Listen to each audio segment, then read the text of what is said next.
Tosca apresenta O Dragão do Norte.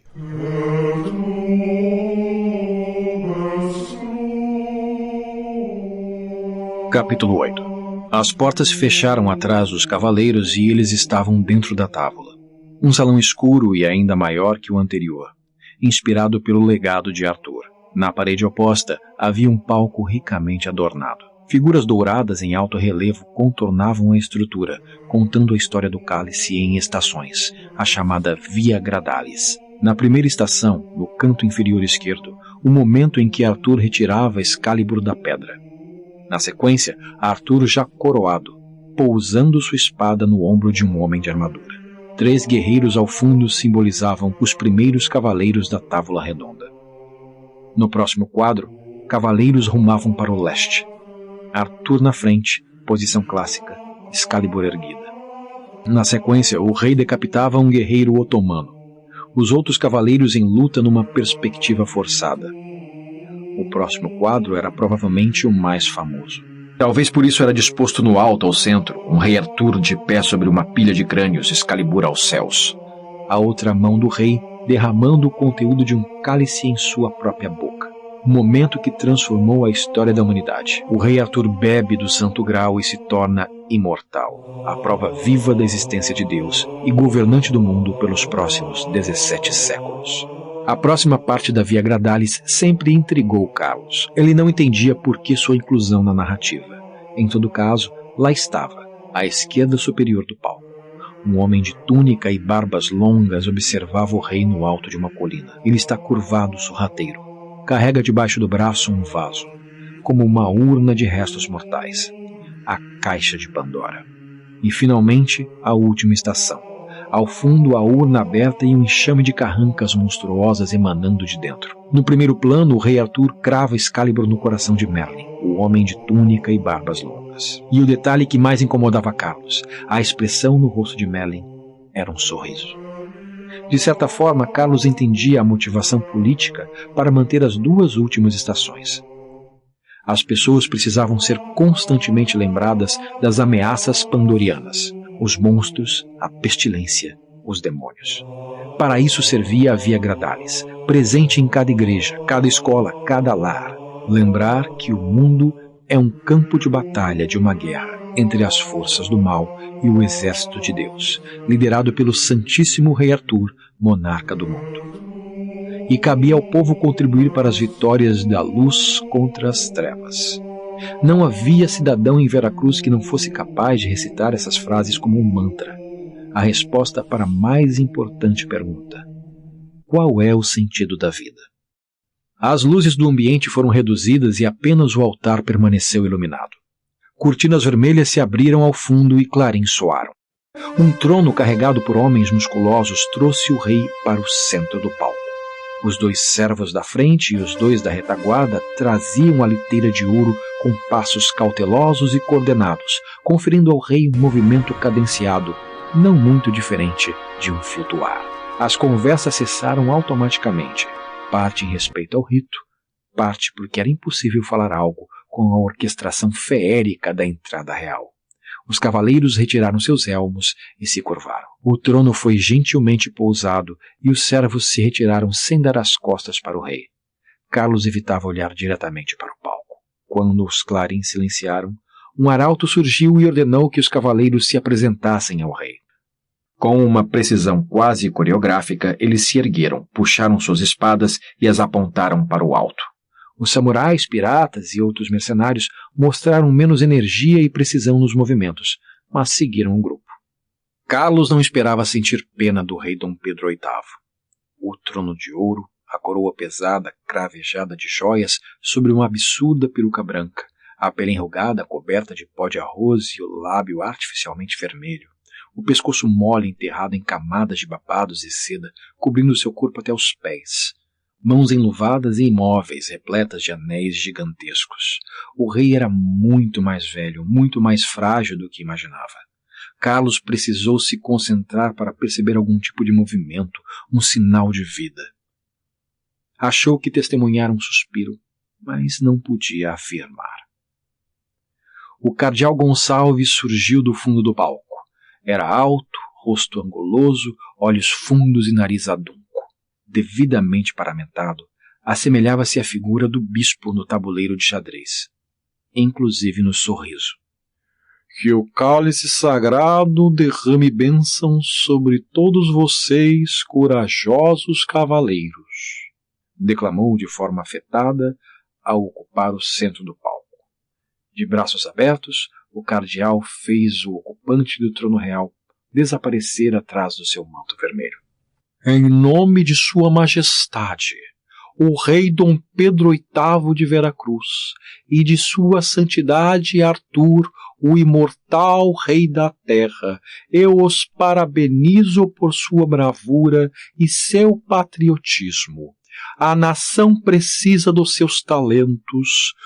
Quando o imortal Arthur, em toda sua sapiência, unificou a Igreja Católica e a coroa britânica, seu objetivo era a defesa do mundo contra as forças ocultas libertas pela Caixa de Pandora. Nos 1500 anos de peste e trevas que sucederam a chegada dos pandorianos, a humanidade lutou por sua sobrevivência dia após dia. Arthur em pessoa guiou suas tropas pela campanha da conquista da Europa. Um ato não tão corajoso para aqueles que não podem morrer, pensou Carlos. Mas não era momento para polêmica. A Igreja enviou seus sacerdotes para instruir e guiar os reinos do Novo Mundo a lutarem contra o mal, continuou Gonçalves.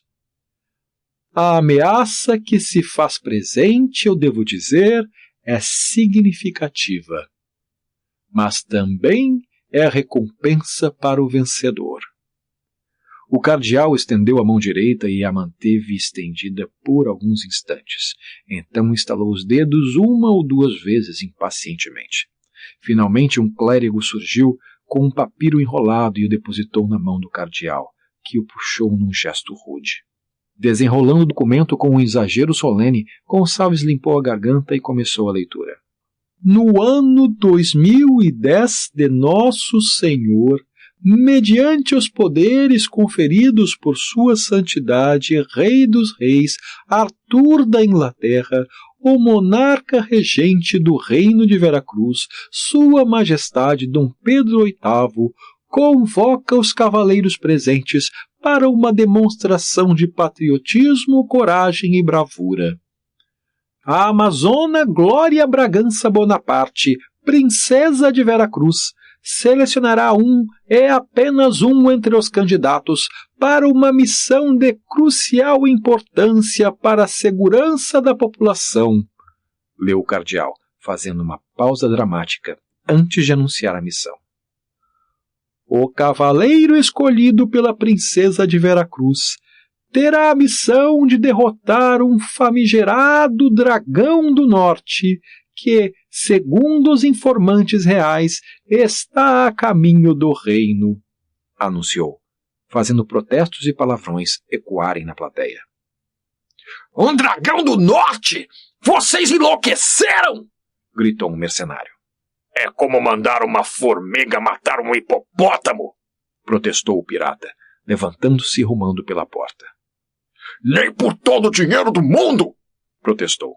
Outros mercenários e aventureiros o acompanharam. Apenas os cavaleiros permaneceram. Meia dúzia de candidatos. Cardeal! Gritou Jonas, calando a todos. Isto é um ultraje. Um dragão do norte é missão para um exército.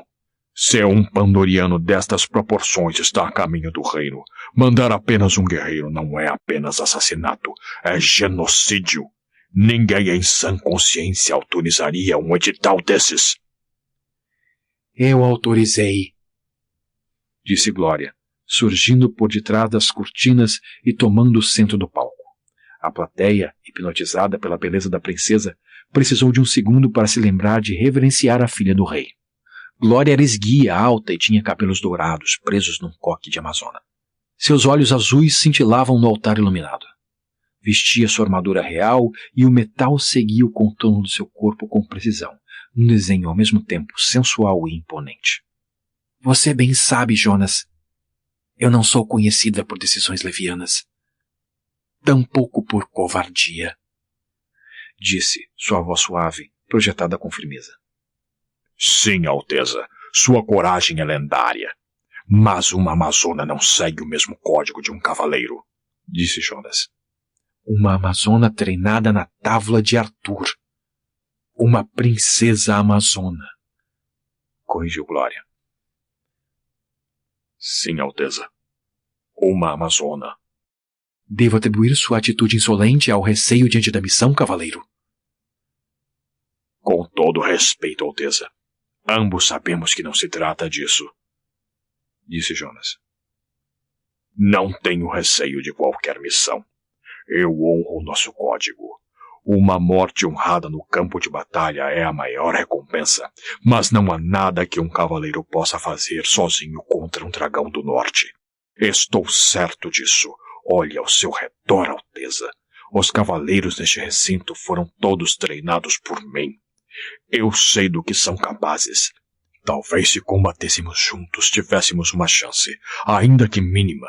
Este edital coloca o reino em perigo. Sua falta de fé nos perturba, cavaleiro, interrompeu o cardeal. Não devia, cardeal. Minha falta de fé é alimentada pela incrível conveniência deste edital. O que acontece se o cavaleiro falhar e o dragão destruir o reino? Se me recordo bem dos tratados dos reinos, a igreja nomearia um monarca arturiano para incorporar o território arrasado, não? Imagino quem Arthur nomearia como monarca regente no novo reino de Veracruz.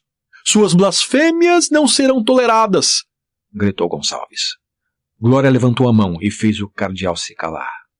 Cavaleiro, suas preocupações e especulações foram ouvidas. Ainda está interessado? Caso contrário, retire-se, juntamente com os mercenários estrangeiros. Não há necessidade de justificar sua retirada. Jonas ia falar algo, mas engoliu as palavras e se retirou com passos duros. Mas alguém está com medo? Perguntou a princesa, antes que Jonas atravessasse a porta. Ele parou por um momento, mas decidiu não retrucar, e retomou seu caminho. A porta se fechou e Glória prosseguiu com a reunião. Pois bem, cavaleiros, se não há mais choro e ranger de dentes, daremos início à seleção. O cardeal bateu palmas 2 vezes e os servos entraram em cena carregando uma versão mais simples do trono para a princesa. O cardeal também recebeu uma poltrona, que foi posicionada um pouco atrás e à direita do rei. Glória observou os candidatos em silêncio por alguns instantes e depois anunciou. De acordo com as regras do edital, eu escolherei 2 finalistas que apresentarão sua estratégia de combate ao fim do dia. Somente então um de vocês será declarado vencedor. Eu escolho Davi e Carlos. Davi sorriu confiante. Carlos não conseguiu se segurar e deu um soco no ar. Os demais cavaleiros se exaltaram. Todos esperavam que Davi fosse escolhido, mas Carlos, o novato, o que trouxe a irmã como escudeira? O que era aquilo? João e Maria contra o dragão? Ridículo! A decisão da princesa é irrevogável e inquestionável. Por favor, peço aos demais cavaleiros que se retirem, proclamou o cardeal, iniciando a procissão de descontentes. Parabéns, cavaleiros. Vocês têm até o pôr do sol para elaborar seus planos de ataque. A melhor estratégia será recompensada com a chance de defender o reino. E, após o sucesso de sua missão, um de vocês receberá a recompensa máxima. Desposar-me. E quando a hora trágica do falecimento do meu pai se abater sobre nós, governar Veracruz como novo rei, disse Glória, com um sorriso comedido. O anúncio da recompensa afetou os competidores de forma diferente. Carlos sorriu em desposar-me. Davi em governar Veracruz.